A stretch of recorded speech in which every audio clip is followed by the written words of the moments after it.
तमिलनाडु से एक बड़ी सियासी खबर सामने आई है जो कि इंडिया अलायंस और इंडिया अलायंस दोनों के लिए टेंशन का जरिया बन सकता है। तमिलनाडु की अपोजिशन पार्टी AIDMK के नेशनल जनरल सेक्रेटरी और तमिलनाडु के साबिक वज़ीर आला पलनीस्वामी ने जहां एक तरफ ये ऐलान कर दिया है कि भारतीय जनता पार्टी से अब दोबारा कोई अलायंस नहीं होगा, ना ही 2024 के लोकसभा इलेक्शन में और ना ही उसके बाद के तमिलनाडु असेंबली इलेक्शन में, तो वहीं दूसरी तरफ पलनीस्वामी ने social democratic party of India से इत्तेहाद का इशारा देकर के इंडिया अलायंस के लिए भी टेंशन बढ़ा दिया है। वाज़ेह हो के कुछ महीने पहले ही AIDMK ने भारतीय जनता पार्टी का साथ छोड़ा था, क्योंकि उन्हें ये महसूस हो रहा था कि लगातार भारतीय जनता पार्टी के साथ इत्तेहाद की वजह से उनका मुस्लिम वोट बैंक, उनका ईसाई वोट बैंक और उनका दलित वोट बैंक उनसे खिसकता चला जा रहा। वाज़ेह हो कि 2014 से पहले ये माना जा रहा था कि मुस्लिम वोट बैंक तमिलनाडु के अंदर AIDMK के ही साथ है, जिसके बदौलत ही हमेशा AIDMK सत्ता में आया करती थी। 2014 के लोकसभा इलेक्शन में भी 39 में से 37 सीट जीतने में AIDMK कामयाब हुई थी, लेकिन 2014 के बाद भारतीय जनता पार्टी से हुए गठबंधन की वजह से मुस्लिम वोट बैंक मुकम्मल तौर पर खिसक कर DMK और DMK अलायंस की तरफ चला गया, जिसकी वजह से 2019 में AIDMK को बुरी शिकस्त का सामना करना पड़ा और लोकसभा के तमाम हलकों में DMK अलायंस का कब्जा हो गया। साथ ही असेंबली इलेक्शन में भी DMK अलायंस को भारी जीत हासिल हुई।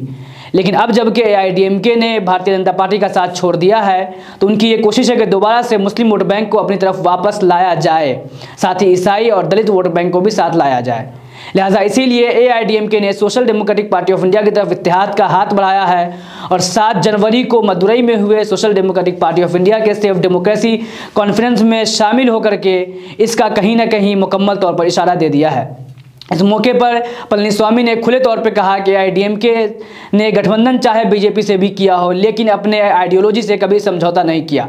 साथ ही ये भी कहा कि आने वाले दिनों में अब कभी हम भाजपा से अलायंस नहीं करेंगे। इस मौका पे पलनीस्वामी ने ये कहा कि social democratic party of India एक मुस्लिम फ्रंट है और उसके स्टेज पर आज हिंदू लीडर्स, क्रिश्चियन लीडर्स भी मौजूद है। यही हकीकी डेमोक्रेसी है, यही हकीकी सेकुलरिज्म है। पलनीस्वामी ने इस मौका पर DMK अलायंस पर भी और DMK हुकूमत पर भी निशाना साधा, ये कहते हुए कि DMK सेकुलरिज्म का नारा देती है, लेकिन हकीकत में ये उनका धोखा है।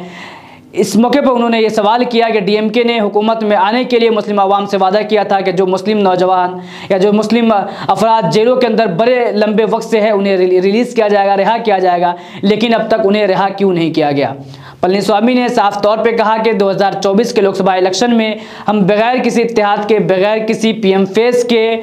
मैदान में उतरेंगे और सारे सीट जीतेंगे। उन्होंने 2014 की मिसाल दिया कि 2014 में भी हमने किसी से अलायंस, किसी बड़े अलायंस का हिस्सा हम नहीं थे और ना ही हमने किसी PM फेस के चेहरे का ऐलान किया था, फिर भी हम भारी जीत दर्ज करने में कामयाब हुए थे। उन्होंने इस मौके पर आंध्र प्रदेश और दूसरे रियासतों की भी मिसाल दिया, जहां की पार्टियां किसी अलायंस का हिस्सा नहीं होती है, किसी PM फेस के साथ मैदान में नहीं होती है, लेकिन बड़ी जीत हासिल करती है। खबर है कि social democratic party of India के बाद मजलिसे इत्तेहादुल मुस्लिमीन का इत्तेहाद भी AIDMK के साथ हो सकता है। आने वाले कुछ दिनों में असदुद्दीन ओवैसी साहब का तमिलनाडु में एक बड़ा कॉन्फ्रेंस होगा, उस कॉन्फ्रेंस में भी पलनीस्वामी शामिल होंगे। तो इस तरीके से AIDMK, Majlise Ittehadul Muslimeen, social democratic party of India और कुछ छोटी ईसाई व मुस्लिम पार्टियों के साथ एक इत्तेहाद सामने आता हुआ नजर आ रहा है, जिससे तज्जिया निगारों का यह मानना है कि दोबारा 2014 जैसा रिजल्ट AIDMK दे सकती है, जो कि इंडिया अलायंस के लिए बहुत बड़ा नुकसान होगा। तो वहीं दूसरी तरफ भारतीय जनता पार्टी को इससे एक बड़ा नुकसान इसलिए होगा कि तमिलनाडु के अंदर उनका कोई वोट बैंक नहीं है, सिर्फ 3% वोट बैंक के साथ भारतीय जनता पार्टी वहां पर सियासत कर रही है, लेकिन अलायंसेस के जरिए से हमेशा उन्होंने अपना वजूद तमिलनाडु में बनाकर रखा। मगर इस मरतबा जहाँ एक तरफ DMK अलायंस है, वहीं दूसरी तरफ AIDMK ने भारतीय जनता पार्टी का साथ छोड़कर एक नया अलायंस बना लिया है। तो ऐसे में भारतीय जनता पार्टी वहाँ के सियासी खेल से मुकम्मल तौर पर वैसे ही दूर हो जाएगी जैसे कि केरला के अंदर वो दूर है। इस बात पर भी चर्चा हो रहा है कि social democratic party of India AIDMK के साथ कैसे जा सकती है, जबकि उनका इत्तेहाद DMK से होने वाला था, क्योंकि गुज़श्ता 2 महीने पहले DMK के नेशनल सेक्रेटरी ने यह बयान दिया था कि social democratic party of India से अलायंस करने पर हम गौर कर रहे हैं। और लगातार ये खबरें आ रही थी कि DMK यानी इंडिया गठबंधन में तमिलनाडु के अंदर social democratic party of India शामिल होगी। लेकिन अब ये खबर सामने आई है कि DMK के पुराने इत्तेहादी जमात इंडियन यूनियन मुस्लिम लीग और AMMK को इस बात पर आपत्ति है, ऑब्जेक्शन है कि SDPI या किसी दूसरी मुस्लिम लीडरशिप वाली पार्टी को गठबंधन में लिया जाए, अलायंस में लिया जाए। लिहाजा यही वजह है कि अब DMK अलायंस SDPI से अलायंस करने के लिए नहीं सोच पा रही है।